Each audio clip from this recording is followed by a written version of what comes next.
Welcome back to Tales from the Attitude Era.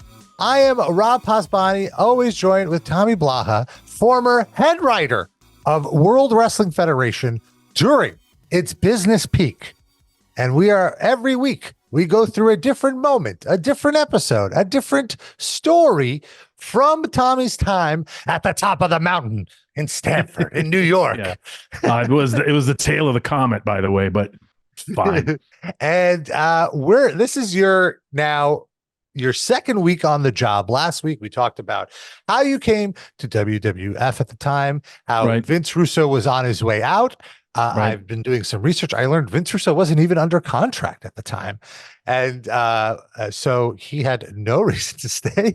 And Vince basically literally said to you, we need you. And so now you are on the road full-time with WWF, something you never thought you would do, but as a lifelong fan, seemed very exciting. Absolutely. Yeah. And this show in particular, I remember, and might I shout out to, this was the first week that Brian Gewirtz came on board.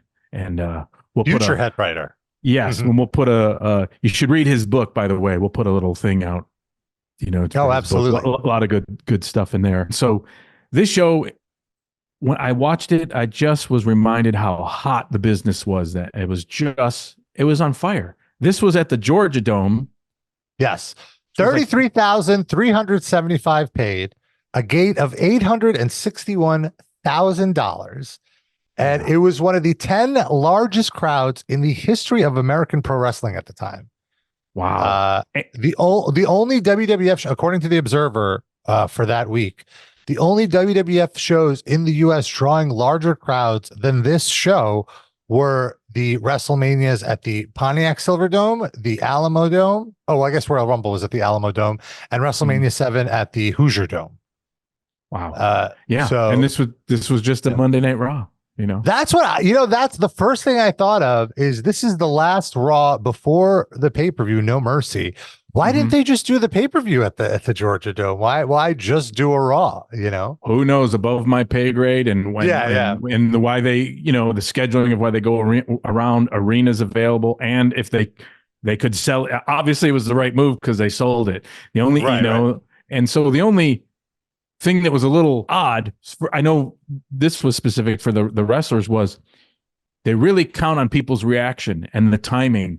And when you're in the Georgia Dome, I'm sure people, they said the same thing about the Silverdome or wherever, these bigger arenas, it's not quite the sound doesn't come back fast enough. It's so big. So sometimes you're getting these residual pops and cheers, and sometimes it confuses the guys because they'll be like, what's that? Oh, that's what just happened 3 seconds ago. Sounds funky, but it was worth mentioning in the production meeting, and everyone in the veterans kind of said, like, yeah, you kind of got to ignore things a little more, because that, they really play to the crowd, especially the way those guys cut their teeth and, in arena wrestling. And it's like, I got to hear the crowd, and that matters in how matches are called and whatever. For TV, the time is a little, it's truncated. You only have so much time. So sometimes that doesn't apply as much as like a house show or a dark show, but that's a big deal in how matches are called, and how they're improvised on the fly, and the crowd reaction. And that was something that was like, you could feel it out there too, because it was crazy. Like, that place was so huge. And what I remember too is like, just everyone was so fanatical. You'd see the cheap seats. People had signs that no one was ever going to see, it just loaded everywhere. And you just could just go out and look at all the, the signs, and you see just the crew, the camera crew, and shout out to Kerwin, the TV director, who doesn't get enough love, because this show in particular, especially some of those early matches, those close-up shots of facials of Austin during some of that action. I mean, it was great. Because usually in wrestling, you're kind of looking like there's the mid-camera shot, there's a roving camera, but this one was a little extra special, and those camera guys are in there tight, like with the action, and it was just exceptional. And that was my favorite era. I just like the flat, big Titantron. To me, once they got into all the, besides the WrestleMania, that was a whole character in itself, the huge, expansive, like, what are they going to do? What kind of like massive, crazy thing, are they going to put up there? But just that straight, huge Titantron, where you could have over the shoulder shots of the big face, as opposed to later when they had the weird fist or all this stuff and they monkeyed with it too much, in my opinion. That was my favorite, just big flat Titantron screen.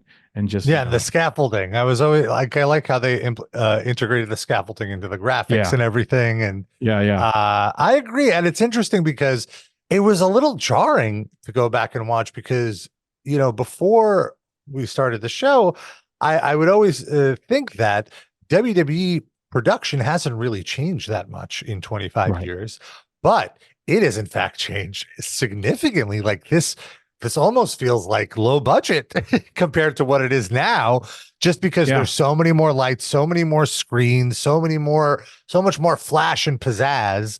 Whereas here it's just screen and entrance, and some lights, and that's it.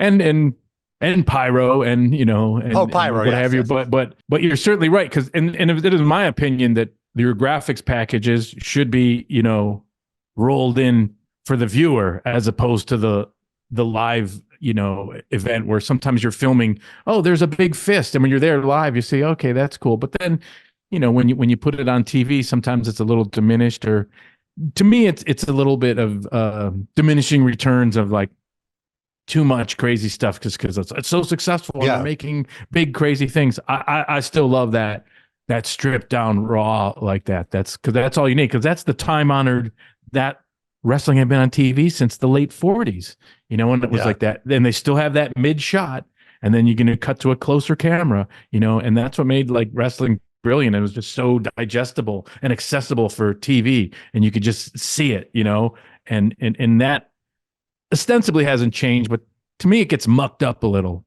frankly, So well, in a way, WWE has kind of moved back to the Titantron. Like their current setup is just a much larger Titantron now, where like the whole entrance is the Titantron, but then also they have the VR graphics that come in that the live audience doesn't see, and just the screens around the television, the screens on the ring now, which I think it's too much. I agree, because I prefer the curtains.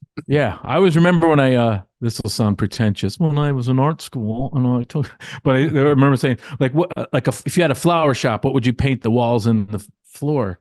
It's like, you paint them gray, because the flowers are the thing you want to see, and you don't want other shit to clash with it. And I feel like that about wrestling and the wrestlers and their faces and the costumes, what have you. To me, there's a lot of clashing, you know what I mean? And that is a thing about, sometimes that's why I love the old like announcers, even Gordon Soley, that had be like, well, we need to temper this with some like kind of like low key shit, because sometimes it just becomes, and now here's a barrage, and now we're here, and more, it just becomes like white noise after a while. So I agree. Yeah, and one thing I want to also mention is it's almost a bit jarring to see how vulgar WWF is in this moment.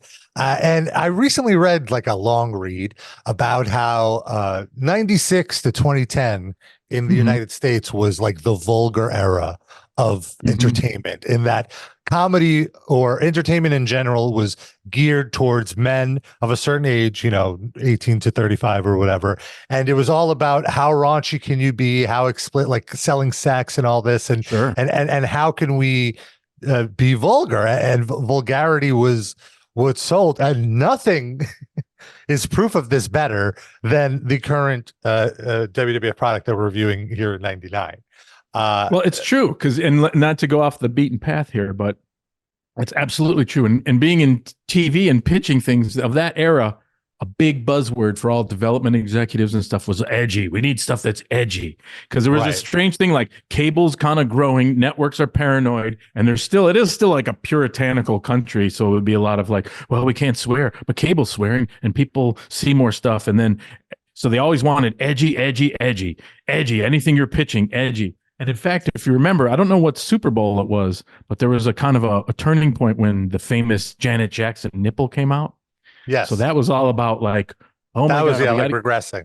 Yeah. That was all about edgy. And what happened there was like, oh my God, we've gone too far. So then, the conservative powers that be or whatever, and that was a CBS Super Bowl. So I remember when that happened, society's gone too far, et cetera, et cetera. Now, but it was CBS's fault. So I remember the head of CBS, whoever, they suddenly went, pull all edgy shows off. So there was poor people that were like, oh my God, I've got a TV show, a pilot ready at CBS because they want edgy. And now that one moment, it just changed so many people's lives because so many shows were like, you're done. Why? Because the big boss says no more edgy because it went too far. Oh, that was 2004. So we still got a good 5 years until this happens. This is true. And that's also the big network, which are behind. But, so it's kind of this thing like, what drives that? It's like, well, the numbers always drive it. So if like they're getting bigger numbers, and wrestling, it wasn't so much. And believe me, wrestling panders to the numbers like anything else. It wasn't like, we're going to spearhead this. It's kind of like, to me, ECW is the one that really influenced WWF. So they were like this small, thing with Paul Heyman that kind of like, that really influenced a lot of people and was really successful. And that influenced the WWF. And then these numbers were just growing. And then it's a juggernaut. So once these numbers were this big and it's like, it's edgy, just like get out of the way. So that was the marching orders. And, yeah. And if you look at what's going on in pop culture, South Park is the biggest thing on television right now. The X Games, Mountain Dew, like just the word extreme and everything, like extreme Doritos. I remember anything. So that's the culture of the moment. And wrestling, if nothing else, is just a reflection of culture, I think. And so it was so fascinating just to see, because I watch this week to week, obviously, but I have very faint memories of what happened, and now seeing it back and just how everybody is so over. And like everybody's from over, top to bottom, fucking Moolah and Mae Young are just, like killing it. So it was very, very fun. The show starts. We have a touching tribute to Gorilla Monsoon, who just passed away. And I didn't, I'm guessing you never met Gorilla since. No, I didn't. Just gotten there. Yeah. Then we have Vince McMahon come out, and Vince clearly just did a Just for Men Die job. The other thing here is, when I originally watched this, I was watching it on a CRT screen, low def. Here we're watching a upscaled version of these non-HD videos that are upscaled to like whatever 480p, 720p. So a lot of little things really come through that you would have noticed before. Like Vince's hair was jet black. Jet like brutally hair dyed. I never realized how bad he dyed his hair until this very video. And so he comes out and then reveals that Steve Austin is coming back. And I guess Austin's been injured for 2 months now. And he has his big main event where he's getting his revenge on Triple H. So Austin who's gets now Triple the champion. He's the world champion. And Triple H comes down.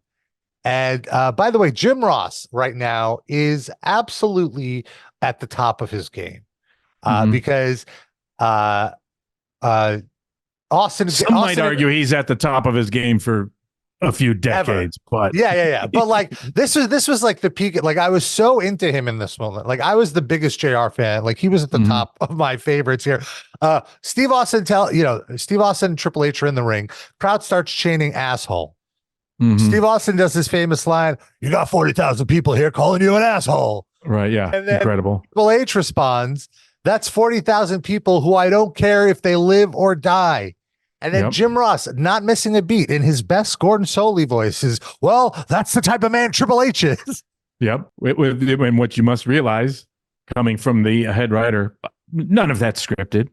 Of course, of course. They just take that moment to be, and just like the perfect thing, just that chant. Well, you listen to that. You got 40,000 people calling you an ass, and then bigger. More ass. Yeah. And also, I just love JR when he goes from like JR could be very excitable and slobber knocker, blah, blah, but I love his serious sports broadcaster voice. That's the best JR because he is so dry and funny, and unless you're like really listening, you're not going to pick up on it. But he's the best. Well, the great guys have like 3 or 4 speeds as opposed to like regular and huge, it's that. And especially when you go, and same with promos and wrestling, I think you go this and you go angry. And what's past angry? A slower one that's even more devastating. Yeah. You know what I mean? I'm so fucking mad. And now I'm so mad I'm calm, or playing with those kind of things. And yeah, he's a consummate broadcaster. He's great. Even when he was so young, he just had that voice. Yeah, even in early WCW, or UWF. Sure. And you could see and hear him doing baseball, football, anything. You know what I mean? It's just consummate. Yeah. Triple H with some double entendres here. He said he was going to tear that ass from one part of the ring to the other. And then he said, if you want an asshole, you got one. What? Yeah. I know. But I have to say, watching this back, it's almost to give Triple H a little love, because Triple H, obviously the position he's in, no one really like, hey, he's underrated, or no one really talks about it, because it's like he's got everything. He's in this position, et cetera, et cetera. But you got to realize at that time, something that interesting was happening was, there was a lot of baby faces and heels through the years, and it was pretty formatted. You know what I mean? Like Hogan was a baby face and so was a heel, et cetera. So this era was a little bit of like the anti-hero, meaning the baby faces were really acting like heels. So even, The Rock was becoming a baby face by acting like a heel. So was Austin. So it's kind of a weird predicament for like, well, who's going to be hated for these guys? So Triple H had to kind of fill this role of like a little bit of a swarmy asshole, and also not be too charismatic, because you can't go point to point with him. He did his job. And especially when you look at that match, it's like, a heel's job is to get their fucking ass beat and get the people to enjoy them being shitty and getting their ass beat. And the way he fed, and he went over to JR in that match, and you know what I mean? He's sacrificing. He's sacrificing a little bit of his persona. You know what I mean? And not being so into like, now I'm a fucking cool guy too. He's like, he's playing that role, and it was important. And you kind of wouldn't realize it, like, because you got these two, Austin and fucking Rock were just huge and over. They could just go through a revolving door of people, but you needed someone to be like, God, I fucking hate that. I'd love to see him beat that fucking Triple H. It was a different kind of heel. You know what I mean? It wasn't like the fun, charismatic heel. It was like, if that makes any sense. So absolutely, yeah. Like he could be. He did eventually play the cool heel, but he's clearly not doing it here. And I think, and even before with DX a little, he was that kind of like, but he knew he was like, I got to be a little calmer, shittier kind of fucking guy. Yeah, he was kind of trying to be a modern, maybe Nick Bockwinkel, like except not going for the intelligent guy thing, but just the dickhead thing. And the dickhead. And JR is easily like the most lovable person on the show, because the audience has such a connection with him, being with him every week now for years. And so I love when Austin is challenging Triple H. Triple H's way to get back at Austin is to take out his best friend, his established best friend, who's also the announcer. The crowd hates this. Austin attacks him. And then Austin grabs Triple H and tells JR to punch him. And this might have been the loudest reaction of the night. Just JR turning around and getting the power from the crowd. Like I need to put this fist. And Triple H, to his credit, sold as if he, like Mike Tyson, punched him in the gut. And it was absolutely the right thing to do. Because, overselling sometimes is, some of my favorites used to oversell, whether it was like Kurt Hennig sometimes, or, or Shawn Michaels, like kind of like did an athletic oversell, which was fine. But in this moment, and it was like it was JR. It wasn't a big combatant punching him, but the crowd was so hot. Triple H did the absolute great thing, which was just like, my God, I got hit in the solar plexus, and then like hit the ground like he was just hit with a ray gun, because the place just, exploded. Went from one JR doing it to the punch, and it just, and to be there, and you're like, man, this is 33,000 people all on their feet, all of them. The cheap seats are just going bonkers, and it was like so electric. It's just electric. It was hilarious. Yeah, I mean, you could hear it. Also, so they eventually set up a tag match, which is Steve Austin and Jim Ross against Triple H and China, which no better indicator of what WWF was like at the time, because this is a money match. Like I'm excited for it, but with two basically non-wrestlers. But Austin goes, if you want to see Steve Austin and Jim Ross open up a can of whoop ass, give me a hell yeah. And this might have been one of the loudest hell yeahs I've ever heard. And even setting that stuff up and then knowing like, oh, this will keep them tuned for later thing. Just the way these shows, you had this roster so modular and you could just design them. We're like, okay, and then that, and then we're going to go to that where people are still abuzz from the last match. And now here's something else slapping them in the face. And, it was like remarkable, like viewing this again. It really was like being like a football coach looking back at a team. It's like, well, fuck, the roster was incredible. What can you say? Yeah, I mean, to call plays.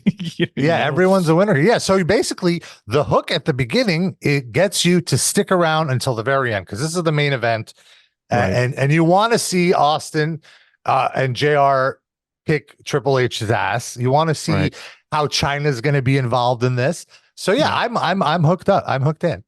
Especially a gimmick match sometimes are kind of like, okay, we know either what to expect, but this one just had a little. It's always good where there's nothing at stake really, but you just want to see it. Like, oh, JR and Austin, can Austin overcome? JR's not a wrestler, and and it just is intriguing. You can't deny it. Right, and of course, Austin and Triple H are wrestling this Sunday at the pay-per-view. So what a great way to also tease that match. Like you're not only servicing the current show, you're servicing the show next week, all in the same breath. And you're not blowing off their heat because they're not one-on-one, so it's all right, exactly. And with the partners, you allow somebody else to take the loss, so it doesn't affect their match. And then immediately you cut away to a shot of a bunch of bulldogs, like actual dogs, in a bit of a pen. And there's a little fee. Oh, I also wanted to mention in the opening shot, I spotted on the hard camera side 2 homophobic signs, like not even directed at wrestlers. One of them was like, Roger is a F word. And the other one is like, this guy and this guy are gay. Like that was it. Yeah.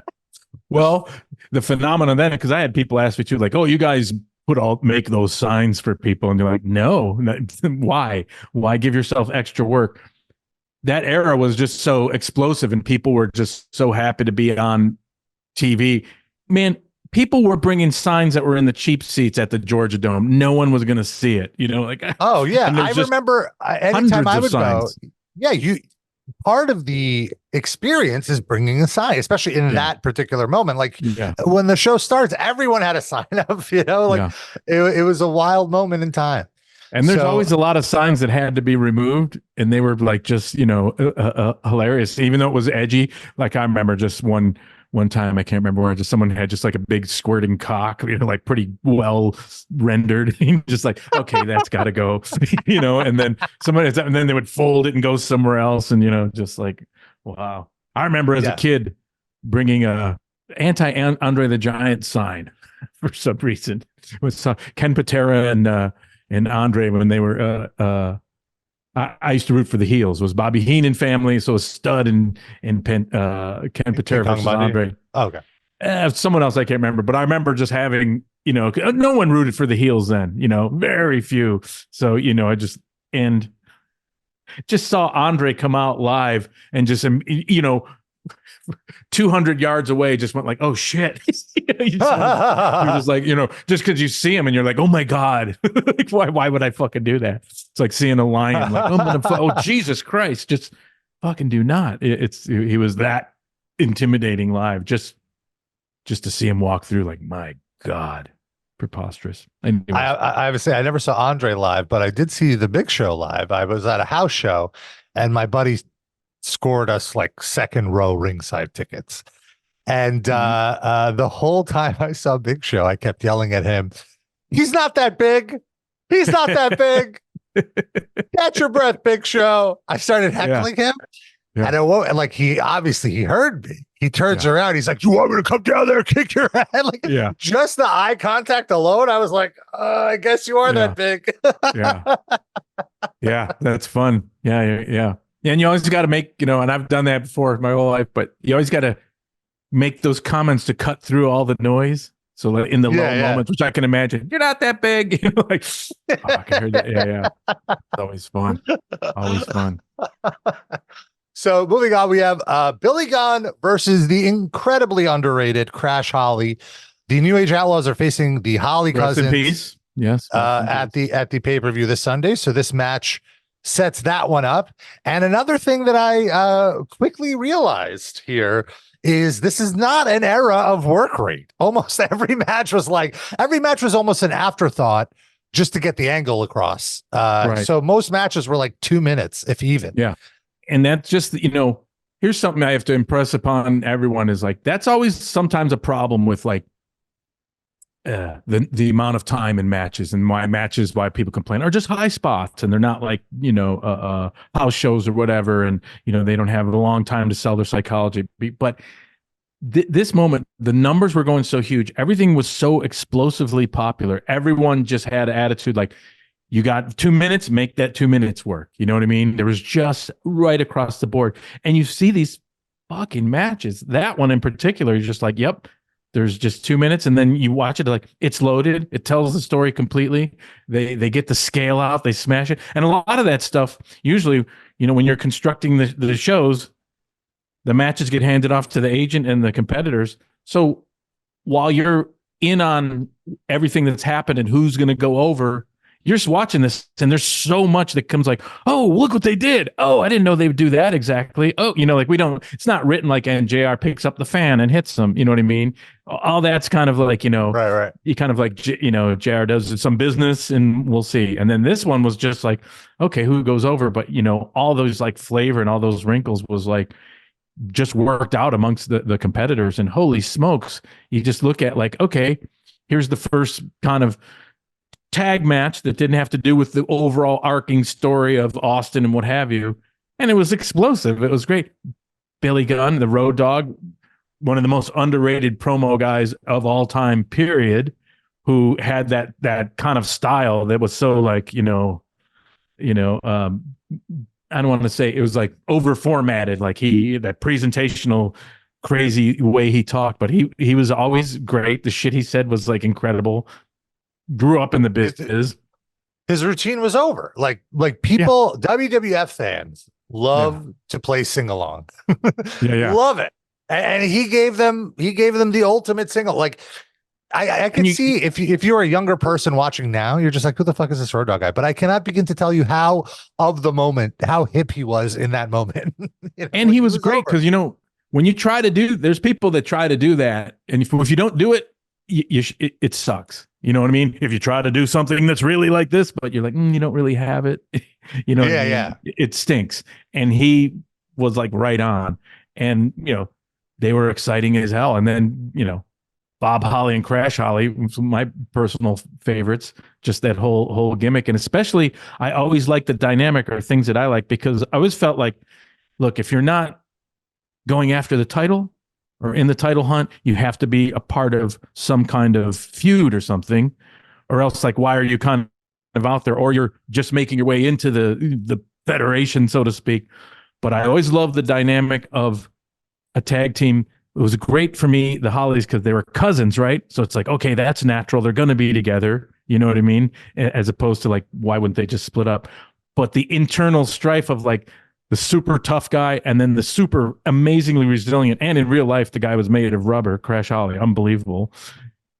The different sizes, and then the inner turmoil, between families. There's just these little dynamics that work. So when they could sell, or if they did the job for someone, they still came out like, okay, you got to watch them because they're weird and they're tough as shit. So they could always retain, because that's a big thing, is you don't want to bury people. You don't want people to lose and then go down. And so there's all these like little wrinkles and dynamics worked for them. So it's like, oh, they could be around forever, and they don't have to be like, well, they don't have the title, or they lost. Oh, they're just on the, and I never felt like that with them.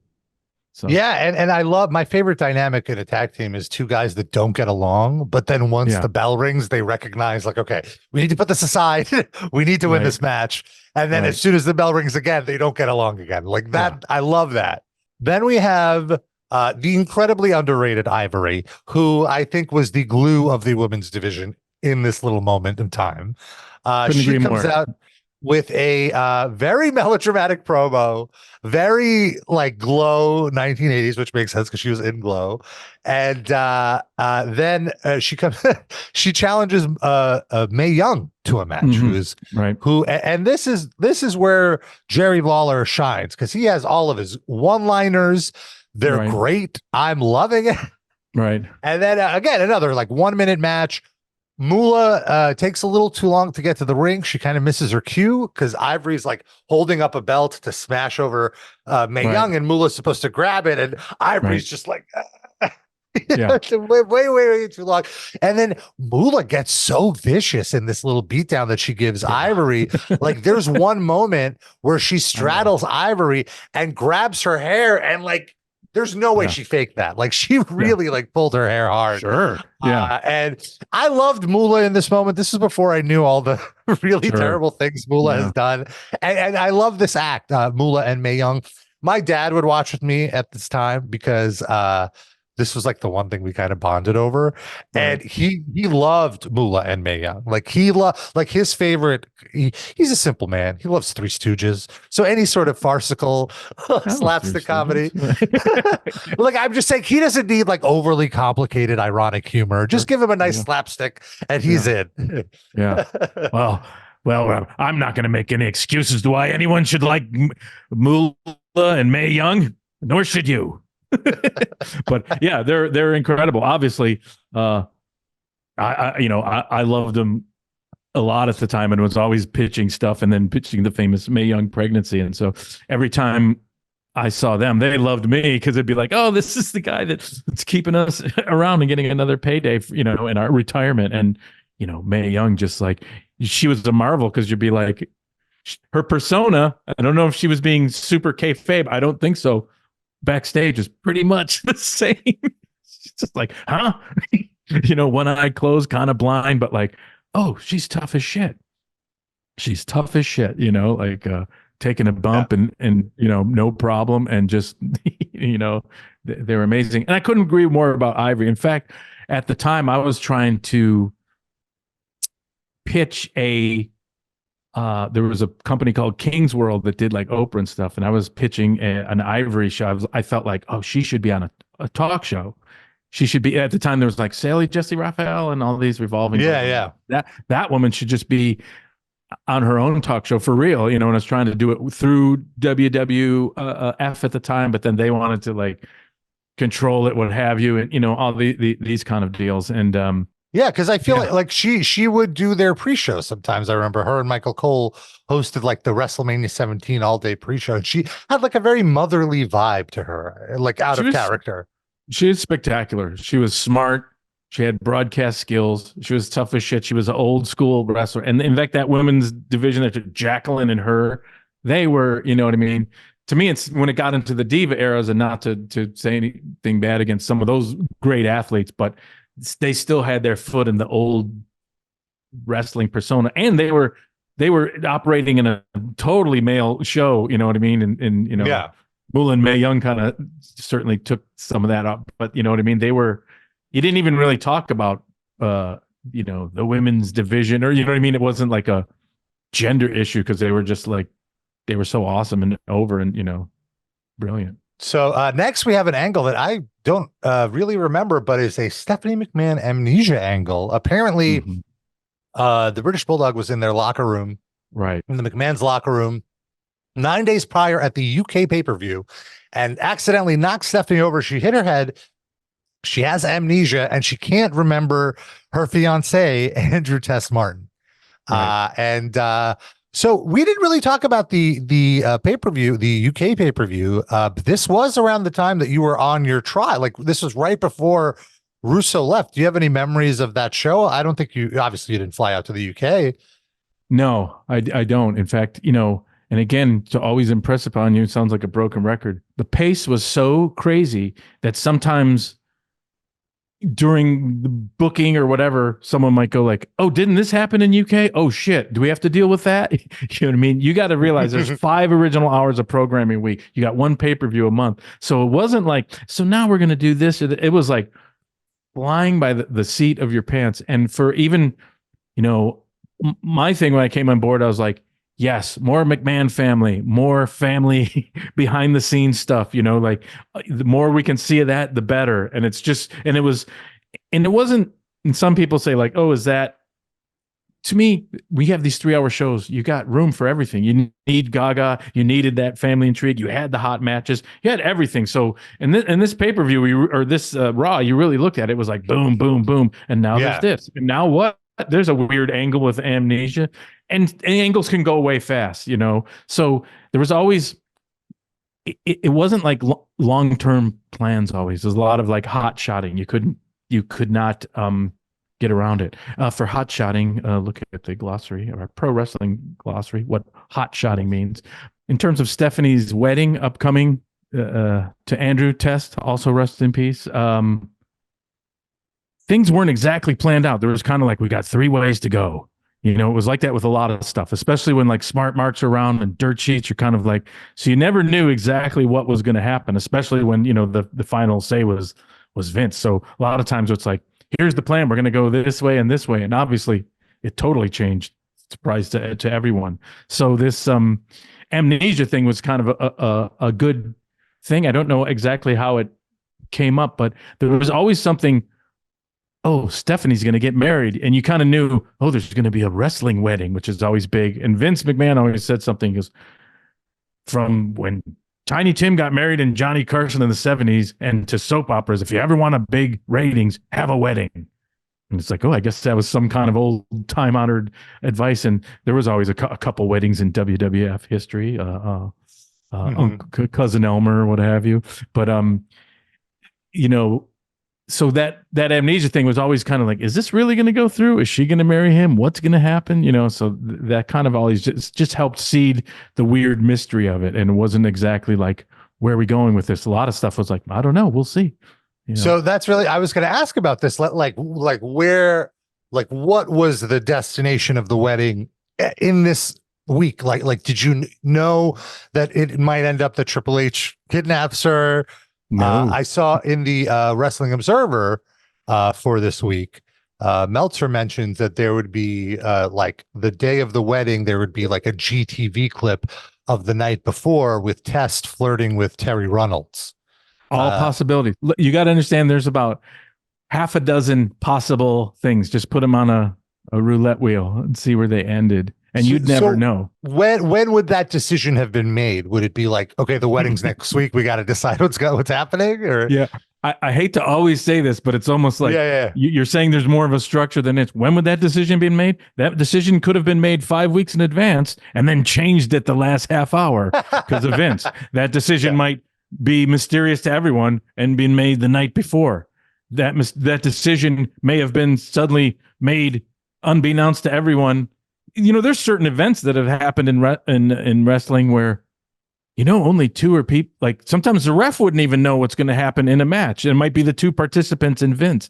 So all this stuff is always potentially this. There's a potential plan. The plan at the time was potentially like, well, Stephanie's, but you also like just live in that moment of like, Stephanie's going to marry Test, and you know, what are the ramifications of that? Well, other wrestlers are jealous of Test because he's trying to get in, you know, with the family. Is that going to work? How's that going to work? What people are going to come out after him? Who's going to try to attack Test as Stephanie? So it's good to have all this intrigue and people, and even Meltzer saying, well, this is going to happen. And you're like, yeah, maybe not.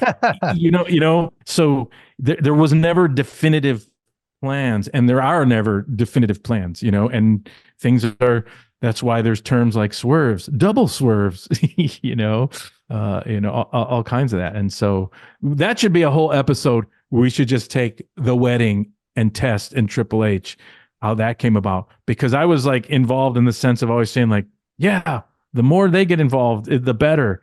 And then I remember doing vignettes at like renting tuxedos for Test, you know, to the wedding, and just bullshit. Oh, we're gonna get to it. We're only a few weeks away, so we're gonna definitely. So you're just trying to like like do this. You know what I mean? Yeah. So really, it's like, it's not dissimilar from a soap opera. Imagine a soap opera like, oh, these two happy couple are going, along and they're going to get married. And you just know like, well, there's tons of vipers and tons of things going to happen. So you don't exactly need to define exactly what's going to happen yet. You just kind of like milk all that like intrigue of like, okay, this is going to be fucked up. What's going to happen? So you just kind of, move ahead slowly with it, So the Mick Foley is looking for The Rock the entire first hour. And Michael Cole gets him on the line. And I noticed a little bit of a production error here because you hear the phone ringing and then you hear ring, ring, ring. Rock picks up Rock here, and then you still hear ring, ring, ring. Yeah. You hear the ringing after the Rock answers. Sure. That's that's live TV. Monday Night Raw, live. Now, I feel like with WWE, you don't usually notice production errors. So it was very fascinating to see it. It's astonishing how few there are, really. And there's nothing like live TV for a lot of reasons. It's amazing. Whatever TV production you do, and it's over, you go like, okay, we're going to edit this, fix this, or even just the mindset to even be on SmackDown, which was live to tape, certain things, well, you can fix that, or this happened, or you know what I mean? But when Raw happens, it's like, it's live. Like the famous, if you ever seen on YouTube, the Bill O'Reilly? No, the Sid Vicious. Sid. Yes, we're live, pal. Yeah. Okay, let's do it again. We're live, pal. Oh, so. Yeah. And then when it's over, it's amazing. It's already made its money. It's already on. There's no editing. It's just like the live gate took care of the overhead. It's, it's spectacular. It's just, wow, 3 hours of money making thing and, on to the next city. But little production error there. So then we have Edge and Christian against the Hardy Boys. These two teams are in a best of 5 series to win $100,000 and the services of a very underdressed Terry Runnels. Yeah. And this is as close to work rate as you're going to get on the show. A total of 4 minutes and 45 seconds of action, but great action. This feud was awesome. I loved all of these guys. And the match that they have at the pay-per-view coming up, it's the first ladder match, and absolutely iconic. So it's really cool to see. One thing that kind of bummed me out is these guys aren't that over with the crowd yet. The crowd doesn't know these characters that well, so they're kind of quiet for this match. Well, you got to think a couple things too. This is what they call, different terms for it, or maybe the popcorn match, where people are sitting there. And people are like, holy smokes, there's Austin. Holy smokes, there's this. Oh, there's the Triple H. Oh, there's this. At a certain point, they got to go to the bathroom and like relax a little bit. And so maybe some of that, and it's hard to time those things out. And you really, I think, in my opinion, you never even try to attempt. You just go like as exciting as possible. So, these guys are still becoming over, and also, big place too. Maybe they weren't, the proper feedback of a match. It's just breakneck speed. There's a lot of things you can, examine after the fact. But I just feel like WWF at the time really wasn't known for what is now known as work rate, like cool match. It was more for the storyline stuff. Like people didn't go there to see the action. Yeah, certainly. And besides like maybe here or there, yeah, that definitely was the case, and that was a lot of it by design, even for popping backstage and just even simple TV production things like now we show the arena, now we show them getting ready before we go to commercial, because that it was all about like keeping people's interest and keep going, and right. You don't want them to flip the channel too. Yeah, unless you had a big established thing, because let's face it, the metamorphosis of wrestling into TV, and now we're coming into this era where I felt like, wow, Monday Night Raws are just as good as pay-per-views. They're weird. But actually, pay-per-views can do that more. And that was kind of the philosophy. Pay-per-views can have longer matches. It can have work rate with storytelling because everyone's paid to see it and they're sitting there, where TV, seemed to be developing like that, was like more frenetic. Yeah. And then you could see these things culminate in a pay-per-view. Old school TV used to be just squash matches, squash matches, squash matches. You want to see these two guys go at it, you got to buy your ticket and go down to Cobo Arena this Friday, and so there was a little change there, but I think that kind of backfired on them, though, because there was a while where more people were watching the Raws and SmackDowns than they were watching the pay-per-views before the network, when every pay-per-view was like $30. So you had this generation of fans that grew up on WWE where it was like, oh, I only want to see the soap opera stuff. I only what is this? Yeah. Like they almost have a disdain, or not disdain. Maybe they weren't trained to understand why a wrestling match is good within the context of wrestling. Yeah, you make a good point, but you must remember too that everything was so like at a certain point, it's like, what do you want? Like, what can you do? Yeah. Everything's so working so well, and you certainly, what you said is not untrue, but at the same time, you're like, holy shit. Fuck, when they added SmackDown, I was thinking like, well, this is oversaturating. How can this work? There's going to be 5 original hours of programming on the week, plus a pay-per-view a month with a $35 million buy rate. You're going to expect these families to sit home and watch 10 hours of wrestling and give up 10% of their income to wrestling? Fucking A if they didn't. It was just like, wow. So yeah, there has to be some negative aspects here and there. I just don't see, you know what I mean? And certainly that was the standard by, I think I said in an interview, Vince, if 90% of the world watched wrestling, Vince would be like, damn it, how can we get that 10% that isn't watching? Like, well, they're not going to watch, Vince. Wrong. So Rock did a promo now. He's bagging on Kevin Kelly. Love Rock bagging on 4 announcers. And Mick Foley comes in. And Mick Kevin Foley, Kelly too. Yeah. Shout out to him. Just like, that was fun. It was, I remember writing a lot of digs on Kevin Kelly, but perfect face for sticking his face in there and like making the, what did I do? Kind of scrunch face. Like, great. And, and just like never get tired. Trying to do his job. Yeah. Never get tired of that. And I liked Kevin Kelly a lot. He went and worked for New Japan and stuff, but that, I don't know if that kind of like, they felt like, hey, he's old school or that kind of, but I totally enjoyed his persona. And I thought he had that, like, what did I do? Punchable face. Yeah, absolutely. That was great, and he did his job, and shout out to him. Kane and X-Pac are backstage. X-Pac says, Kane, don't come out and help me. I want to face the Acolytes myself. This is pre-APA Acolytes. Mm-hmm. And, they look like $1 million. It's crazy that WWE didn't know what to do with them. They absolutely. So it's X-Pac against Farouk. 3 minutes. X Factor to Farouk after the 2 Acolytes collided, so it didn't make them look weak. Basically, X-Pac squeezed by afterwards. Of course, the Acolytes destroy X-Pac, setting up their big tag match at the pay-per-view this coming weekend. Just as JR would say, just a perfect piece of business. All works. You kind of, watching that, you think, maybe something like that's going to happen. And I will say this, when you say they didn't know what to do with them, you got to understand, I'm going to do a lot of this all the time. You got to understand this. But so, when things took its natural course from, the Undertaker and the Acolytes, like what were even the Acolytes? And there's a little holdover as gimmicks have to change. Like, oh, they have those symbols on their chest, but that's kind of not over, but that's kind of gone its route. So here they are.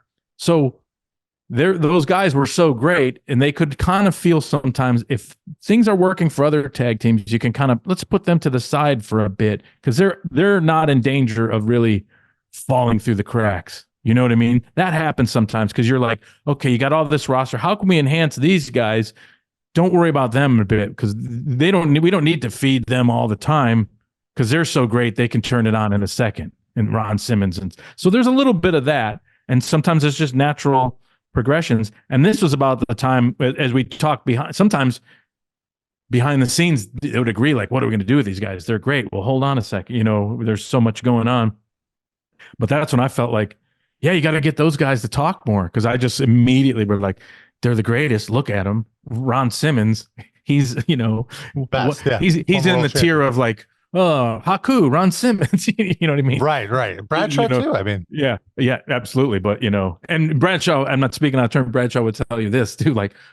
Bradshaw would come in and go like, my God, Ron Simmons, talk about like explosive athleticism and, just on, and the voice. And I always thought like, man, he's got to say that. And that was one thing I'm prideful about, even his damn.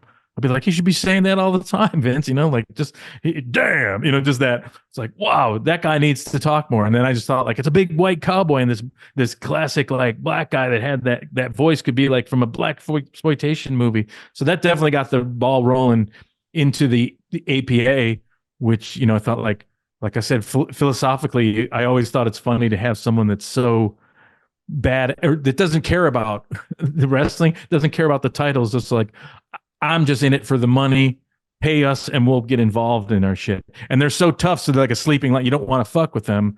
So they're maybe as tough as the tag team champions, but they're not in the mix because they don't need to be. And those guys like work that perfect. And that just went for, a long while. So, there was a little, like you say, don't know what to do with them, but they're like lying in wait sometimes. Yeah. I'm looking forward to seeing the evolution into the APA in the coming weeks. Cause you could tell that like, you're into them, like you're giving them a spot on the shows. And also, frankly, all kinds of guys are spectacular, but you just see those two come down the ramp. All you need is a glance and, oh boy. Also, not to jump ahead, but on SmackDown, they face Kane, and the way the both of them manhandled Kane and just like throw him around like he's a pillow. It's just like, wow. Let's go. Next match is Headbangers against Chris Jericho, who's kind of flailing. He just got to WWE a few months ago, kind of hasn't found his WWF character yet. And Mr. Hughes, who I don't want to say I completely forgot about it, but I totally forgot until this moment that Jericho was aligned with Hughes. Mr. Hughes, just a heater from the early 90s, would always be dressed in like a suit and tie, like a bodyguard kind of character. Here he has the modern late 90s club look to match Jericho. This lasted all of 2 weeks. The Headbangers get the win on Mr. Hughes. Do you remember why Mr. Hughes was here? Well, when guys are on the roster, you want to utilize them. And frankly, sometimes, like I said, that roster was huge. It's just one of those things. Like it is like a holdover match. I don't want to call it like a filler match, but there was just so many people on that roster that were so over, and you're just trying to like, well, let's see what happened. Maybe something will come out of it, and maybe it'll be a great match, or maybe we can take something that happened and move on from there. And sometimes, I don't know, you give that to the agent, you'll see what will happen out of the match. So sometimes, a lot of times, like, oh, this match was a burner or something happened, and then you develop a storyline out of it. So, sometimes there's just things like that. I hate to call them filler because sometimes I don't, I don't like, there's control of what's happened, but a lot of times you'd be like, okay, let's see what happens here. And as far as Jericho, is interesting because to me, and I don't know, I'd be curious whose idea it was. Maybe it was Russo's or whatever. One of the greatest entrances in modern TV wrestling history was that fucking countdown and Y2K. And when he hit it, and he was just immediately over when remember the countdown, 2, 1. Absolutely, of course.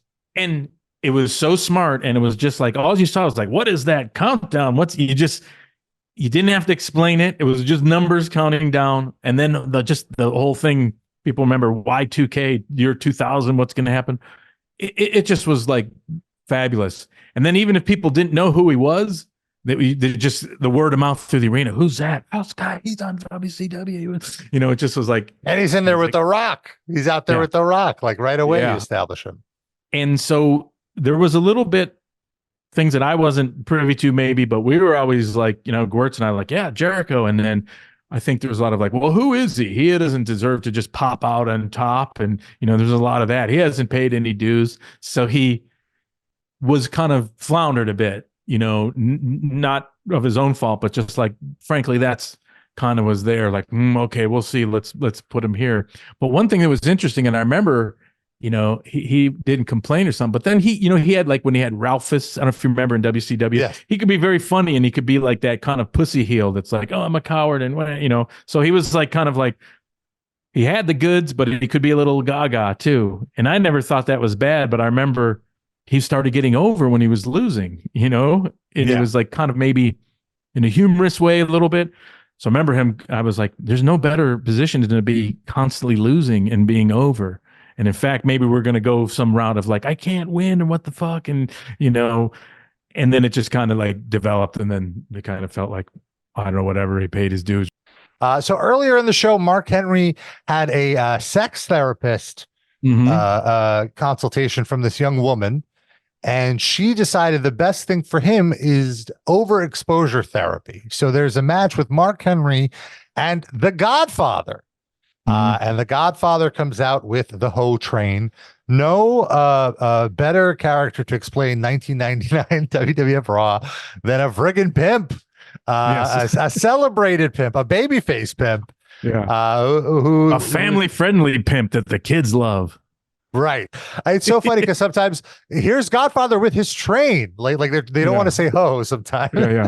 Yeah. As if. Yeah. And of course, the Godfather, as always, prepositions his opponent. Hey, you could wrestle me, or you could just have my hose, and then we don't have to have a match. And of course, Mark Henry cannot control himself. And so the sex therapy didn't work, and so the angle continues. This is great. This is fun. And that all came about. It was kind of presented. I don't remember exactly how, and maybe part of it was from Mark or whatever, but like, the nickname Sexual Chocolate, which is just like such a funny, clunky nickname in a way. Sexual Chocolate. I just look and just like, Mark Henry actually he likes to write like love poems and stuff. So we're going to go with that gimmick. And again, it was not a bad idea in the sense of like, you have so many spots where like, here's a big, fierce guy. And it's like, I don't mind giving guys stuff like that for a while because they can always turn on the big, I'm the strongest man in the world shit. But it's like, to give someone something that's like weirdly to the side. It was almost like Rikishi for a while was just like, I like to dance and do this and that, you know what I mean? And then if you need them at a certain point, boom, they can go. If someone can't really go to those other heights, then it's like they're either just all gaga and they're gone. You know what I mean? So sometimes it's fun to put an actual big physical specimen with some gaga, you know what I mean?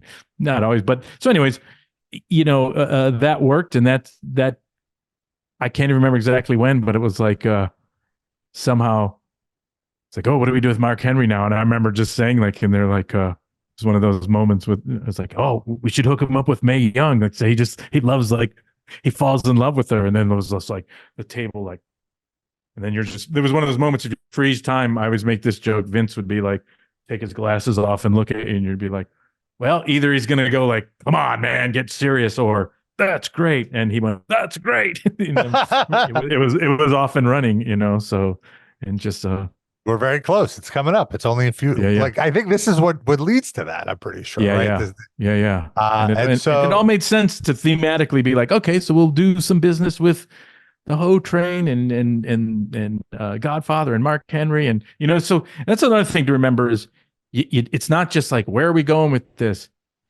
When you come out of this and you're pitching stuff next week, like you have 4 or 5 things running. Like, okay, maybe Mark Henry defeats the Godfather and he takes over his Hoe Train, and the Godfather is on the outs and he's 6. You know what I mean? You're working 5. No. And because a lot of times it's like, no, okay. this. So, you mean when I look at these things like, oh yeah, that's the one that made it through. You're juggling so many potential pushes and ideas at all times. So sometimes it's difficult to answer, like, why this? Like, I don't know. That was the one that was picked. And I just went, whoo, we settled on something. Now let's go. That makes sense. Yeah, absolutely. So then we have the Big Show angle. Big Show reveals that his father has cancer, and he's very sad about it. In the Observer, Belcher thought it was a little tasteless to do this angle the week Gorilla Monsoon died of cancer, but the wrestling business must go on. It must, and that was actually mentioned in a way. Here's the way, and it's kind of advice that I take in my personal life forever too. Is ultimately, would Gorilla Monsoon have minded? And now you can't really answer that because he's not around. But for the people that knew him and whatever, and the business, And if Vince at the time said like, yeah, I think that would be fine, he would enjoy it. That's all you need to know, right? Yeah. In terms of that. And more also, importantly, go ahead. The Big Show's actual, father died of cancer, and he was one. I don't know if he pitched it, but he was like, "Yeah, I anything to do this for the show." So if he didn't mind, okay, and you felt that Gorilla Monsoon didn't mind, then no one should mind. And also at that point, like the edginess of, like you said, "Oh, someone minds, good." right. Yeah, you want that. Yeah. For sure. And so Boss Man comes out and rips on the Big Show. Yep. We know where this is headed, an infamous angle in a few weeks. Yeah.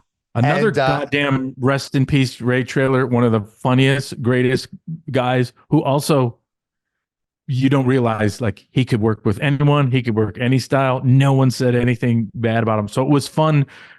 We were talking like, oh, who could torture the Big Show? And like, also like, how do you run a program with the Big Show? He's so big. And then like the Bog Show, like, oh, this is great. He'll torture him.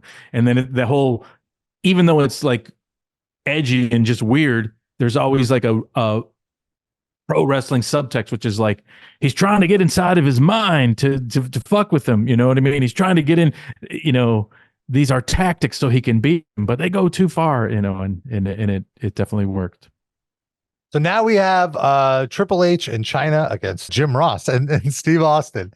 And this was mainly just the schmaz. And it's just, and of course, why would, Austin just coming off an injury, he obviously doesn't want to take too many risks, especially before the big pay-per-view match. So the easiest thing to do to get the crowd going is to do a brawl all over the arena.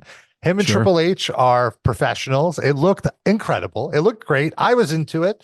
And it killed like 10 minutes, which is what you want. And then China and Jim Ross, not as good. But still, Jim Ross is over enough where he gets the sympathy. And it was just so colorful. And at that time, you're like, of course, it was like dessert, Yes, exactly. Like, and sometimes you want to just like, don't overthink that. Brawl into the things, and that's when you understand these guys get the business, and you hear a lot of things about like, oh, this is my spot, and Triple H and the Click, and it's like, no, he gets it. Like, yes, the fans enjoy me sticking my mug out there and getting fucked up, and and it's an honor to be out there and to do that and make Austin over more, and it just all worked, and it was like one of those things where like, oh, you bookend the show, fine. The story comes and around. This wasn't even the main event. There's still a segment after this, which I was impressed by. Like, that's how stacked the show is. You still have The Rock and Mick Foley coming. And so the end of the match is really interesting because the character alignments are a little all over the place here. Triple H, top heel. China, his associate, heel by association. But she's feuding with Jeff Jarrett, who also a heel. So when she's feuding with Jeff Jarrett, she comes off as the sympathetic babyface because she's a woman. They're doing a misogyny angle. And so at the end of this match, she gets kidnapped by Jeff Jarrett, who hits her over the head with a toaster, throws her in a laundry bin, and she's gone for the match. But and in that time, Austin and Triple H wrestled down to the ring. Now, Triple H is at a disadvantage. Suddenly it's a handicap match. And typically this would make Triple H the sympathetic one. But because he's so good at being hated, the crowd loves seeing Austin and JR double team. And then you cut to the back and here's Jeff Jarrett with the laundry bin. And Jeff Jarrett's associate, Miss Kitty, was like, no, you can't do this. This is too far. And he's like, I'm going to do it. And then everyone's like, no. And he throws her off the tiniest ledge I've ever seen. And then it cuts to commercial, comes back, and she is like a crimson mask. From this very low bump. And what can you do? It was Hollywood juice too. It was something, that some people did not care for.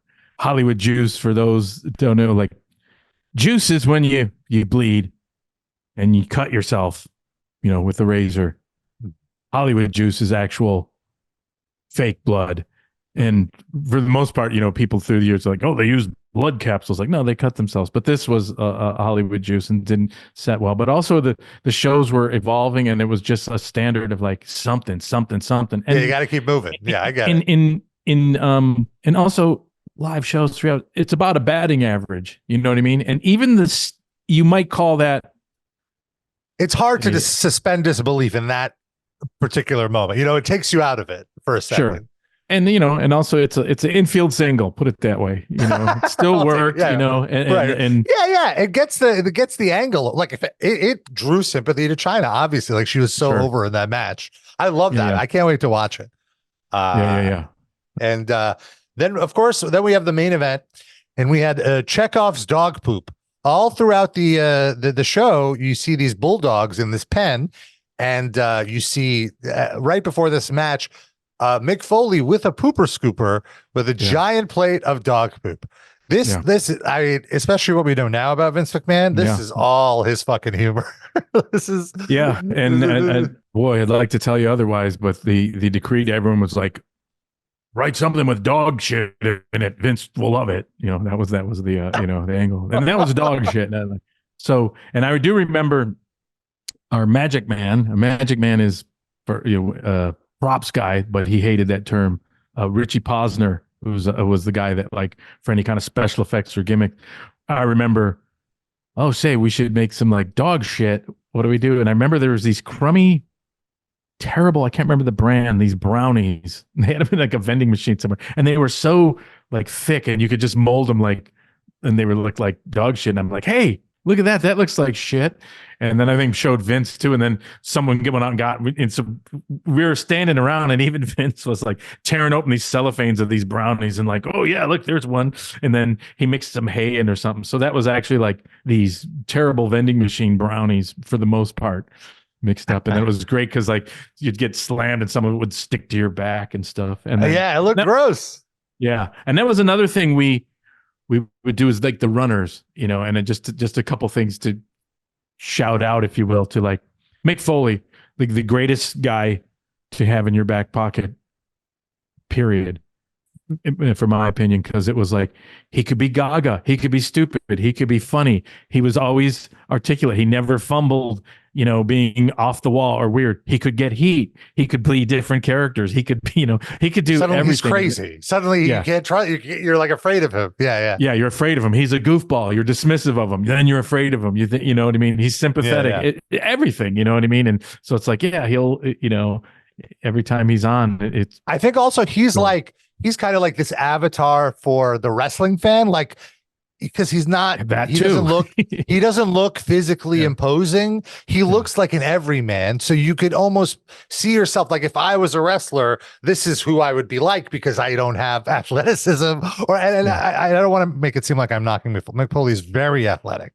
But I just mean that the way he projects it comes off very sympathetic. And like, he was my favorite in this moment of like the top main event. Obviously Austin Rock, I love them, but like Foley was who I was rooting for, like he was my guy that I saw him come up.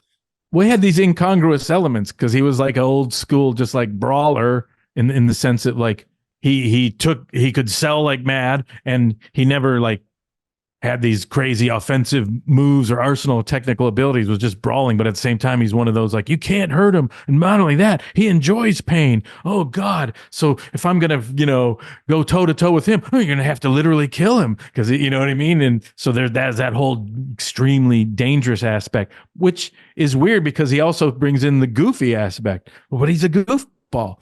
But then the other thing, he legitimately wrote his book, which most wrestlers don't. He legitimately wrote enough. He's articulate. He's really smart, and he's funny. And then even his like Mankind promos are very Manson-esque. So he's off the wall, but you know what I mean? So he's like a cult leader and a goof. So he's all these things. It's just like such a brilliant package to plug into anything. It was like, in fact, one of my favorite moments ever in a different pay-per-view. I think it was before. It was like he came out and he was going to announce who Triple H was going to fight. And, and Triple H was dismissive of him, like, whatever. And he goes, in fact, you're waiting, like, who's the mystery person? And he's like, it's Cactus Jack. Now, for the most part, when you come out to say, I'm going to bring a mystery opponent, and then you name it as yourself, most people are like, oh, boo, that sucks. You didn't get anyone. But once he said Cactus Jack, and then Triple H was more scared, like, no, but it's like, but it's just him. And it fucking worked. That just goes to show you how, like, oh, Cactus Jack. It's like, you didn't even get another person. Right. He just unbuttoned his shirt to show the Cactus Jack. It's like a t-shirt. No. And it's like, fucking, that's how great he is. So it was The Rock and Sock versus Bulldog and Val Venis, who they each are singularly feuding with at the pay-per-view. So another great way to push the show and not kill a match. And Bulldog looks really rough here. This is Bulldog's last run. His back is completely messed up.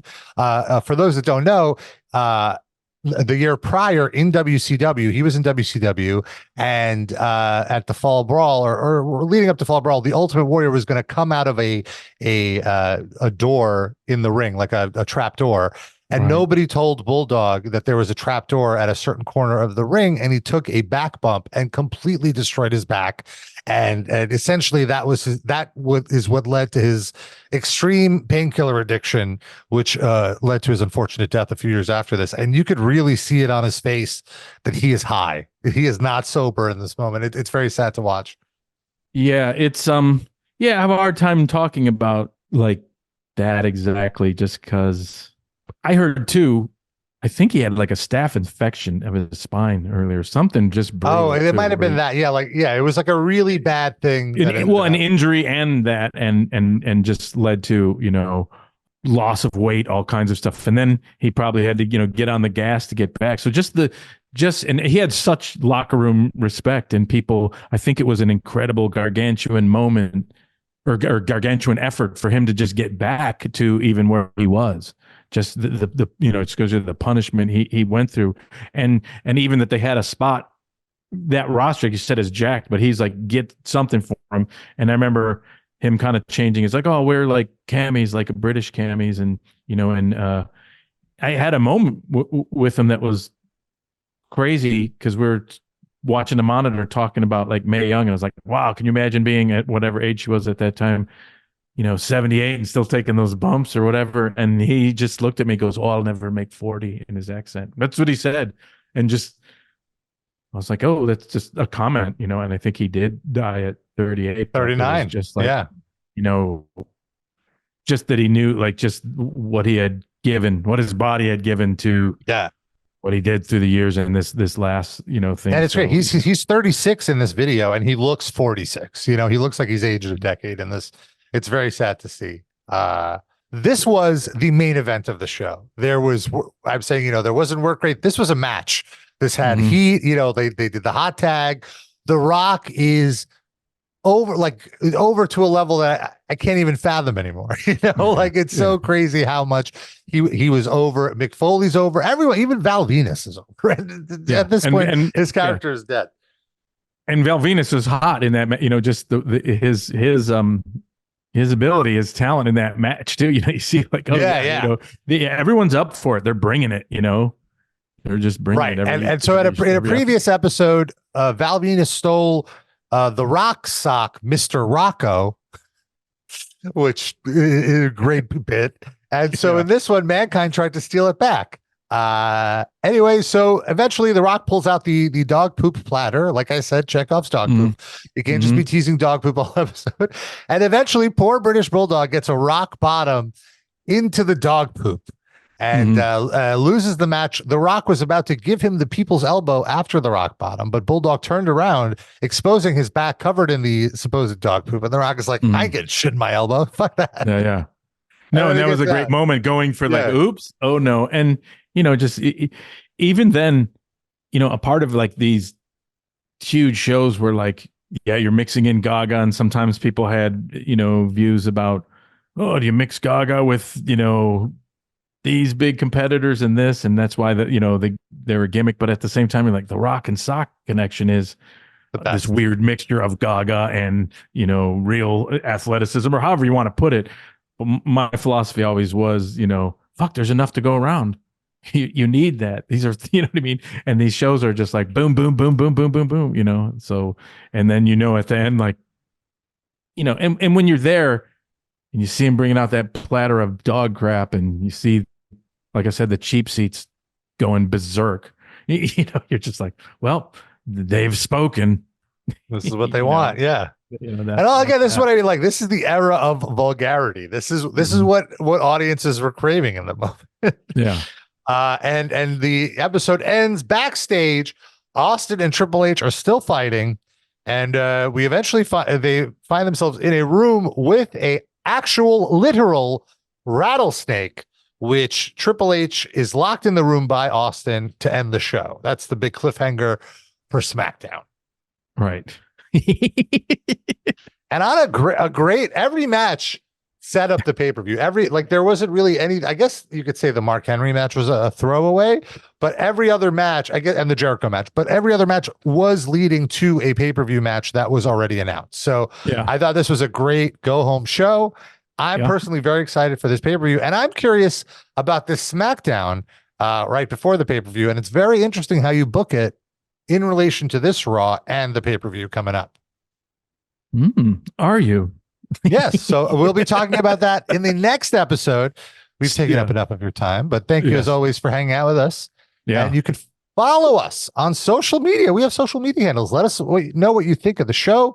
Give us your feedback. Any questions? Yeah. Our social handles are TFT Attitude Era. Tales from the Attitude Era. TFT Attitude Era. TFT Attitude Era, brother. Yeah. So give us a follow. Yeah, brother. And we'll be back next week talking about SmackDown on the road to No Mercy 99. Yes. 99.